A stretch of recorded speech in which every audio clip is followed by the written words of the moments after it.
Welcome to In Pursuit 360, and today we are going to be talking about, yes, that's it, getting your hands on the wheels of a police car and actual driver training. Let's talk about driver training in the academy first. Here we go. All right, welcome back, In Pursuit 360, and today we're talking about driver training in the police academy. Congratulations, you've made it, you've been hired, you're going through the academy. Now you're going to start your driver training. Believe it or not, this actually starts in the classroom. You're going to first cover things like the dynamics of driving and center of gravity and ways to take curves. There's a couple of different ones of those, right? There's the inside, outside, inside, outside, inside. Yes, outside for taking a curve, right? So you start on the inside, and as you start to take that curve, you let the car float out a little bit, and then you come back into the inside. You always accelerate through a curve. You know, all these different things that they're going to teach you. It's called EVOC, Emergency Vehicle Operations Course. But there are two parts of that. Everybody keeps thinking, you know, oh, learn how to drive like a cop. I'm going to get in that car and I'm going to drive really fast around the track, in and out of the cones and all this other good stuff. But you're also going to drive kind of slow. They actually have a part of the course where it's just nothing but basic driving. You'll drive through a series of cones. They're really tight together. You have to make a right turn, a left turn, using proper signals, using proper steering, right? Some teach the old 10 and 2, some teach 3 and 9. But you're not allowed to be doing this kind of crap, right? You know, one-handed turn in and all this whipping and all that stuff. But they practice the slow stuff. So you'll drive straight, you'll make a right-hand turn, you'll drive into like a small cul-de-sac thing where you have to make a U-turn within the cones, come back out. You go into another dead end where then you have to go, you pull straight, then you have to back up, pull forward, back up again, and then out. It's called a three-point turn. You have to do that without hitting any cones. They make you parallel park.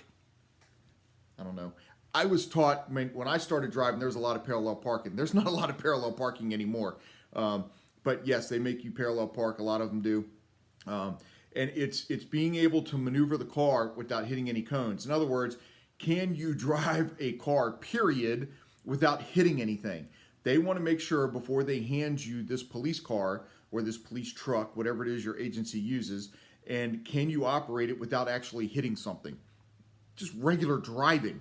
If you can't drive it normally, you sure as hell can't drive it at a high rate of speed.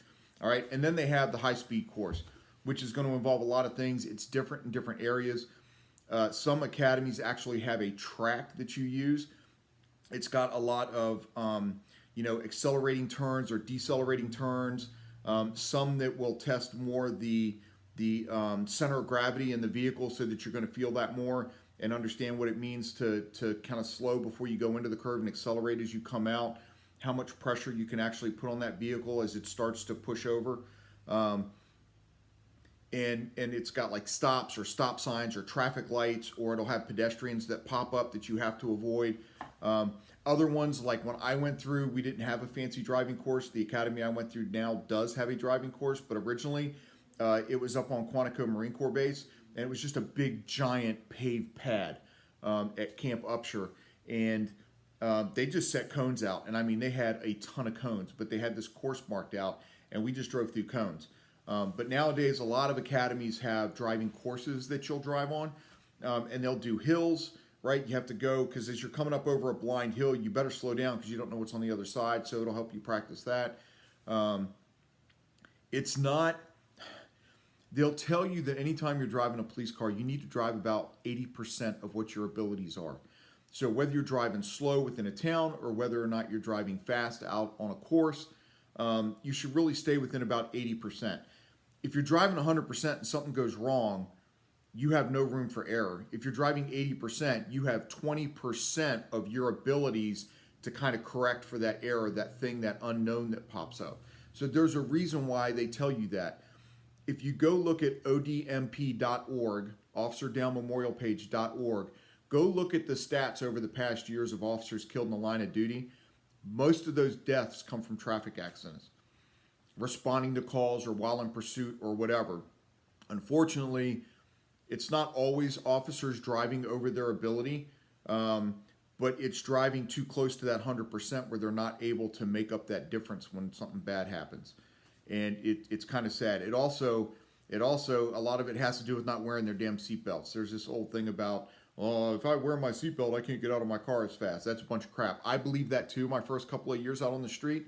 But then I found out that it just became habit. If I put my seatbelt on right as I was getting to the call, I would pop it off.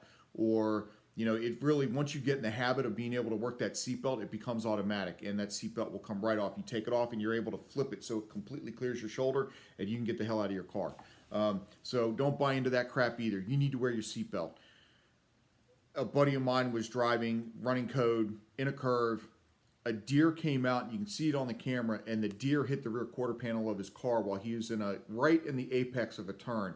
So all the weight was on that side, and as the deer hit it, it was just enough to make the tires lose traction. A deer made the tires lose traction, and the car rolled. He was wearing a seatbelt. So he's still around today.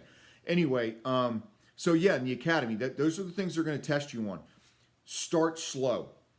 As you start driving these courses fast, right, as you get on the fast course, yeah, go ahead and give it some gas, listen to the instructor, follow what they're telling you, but you don't have to put your foot through the firewall. Start yourself off slow. Get a feel for the car.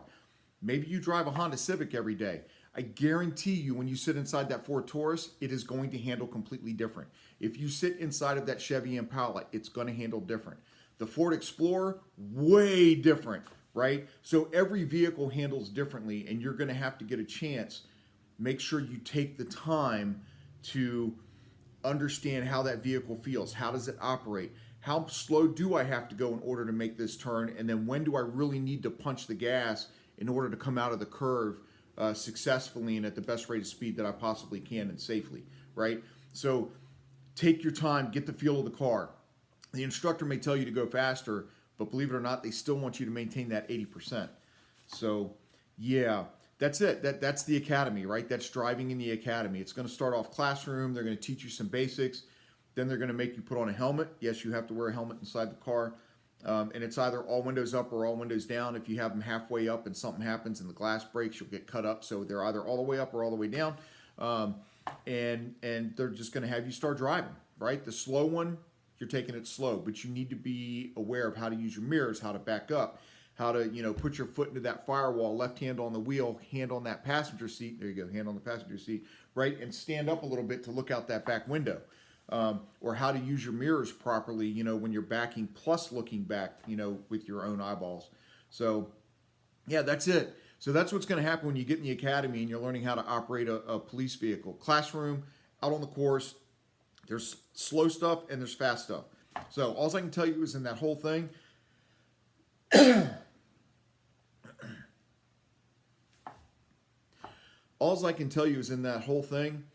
be careful, be safe. Hey, if you like what you're seeing here, do me a favor, give me a thumbs up down below. Helps with the algorithm. Also, just kind of helps to spread the video around and all that good stuff. Hit the subscribe button if you're new here. Follow along. I'll give you some more tips and tricks talking about interviews. We're going to get into like leadership interviews and stuff like that. So if you want to become a supervisor, I can help you out with some of that too. And yeah, we'll go from there. So subscribe, thumbs up, hit that bell notification. You'll know when the next video is coming out. Meanwhile, be safe out there.